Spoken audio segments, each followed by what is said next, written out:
အားလုံးပဲမင်္ဂလာပါမနေ့ကပြောတဲ့အတိုင်းပဲဝီဒီနေ့ပြပေးမှာလေးကကြတော့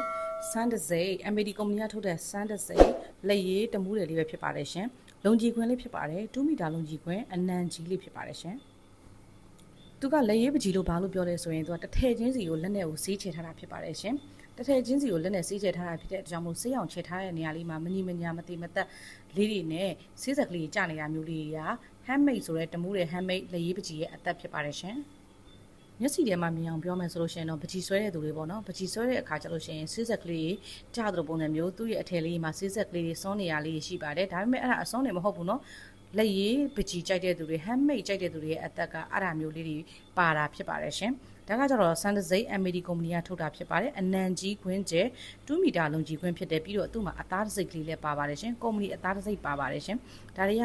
အိန္ဒိယနိုင်ငံကလာတဲ့ခြိသားစစ်စစ်နဲ့ပြုတ်ထားတဲ့အတွက်ကြောင့်မလို့ຫນွေမိုးဆောင်300တီစလုံးမှာ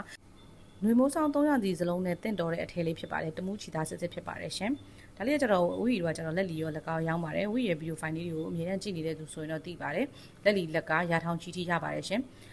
တချို့တွေကတမှုတယ်ဆိုလို့ရှိရင်တမှုကနေထုတ်တယ်လို့ပဲသိကြတယ်တကယ်တော့တမှုမှာဘာရကန်းစင်မှလည်းမရှိဘူးဘာအထည်ဆက်ယုံမှလည်းမရှိပါဘူးအိန္ဒိယနဲ့တမှုကကျတော့ဘေဂျင်းကက်ရဲ့ဖြစ်တဲ့တကြောင်လို့ချန်စီယိုပဲချတာဖြစ်တဲ့တကြောင်မို့လို့ဒါအိန္ဒိယ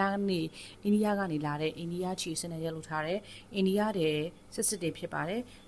တချို့တော်တော်များများမသိရသူတွေလည်းရှိသလိုတော်တော်များများသိရသူတွေလည်းရှိတာဖြစ်တဲ့ကြောင့်မလို့ဝီရဘိုးသူတာအနေနဲ့ပြောပြရခြင်းဖြစ်ပါတယ်ရှင်ဝီတော့ကြတော့တမှုမှာ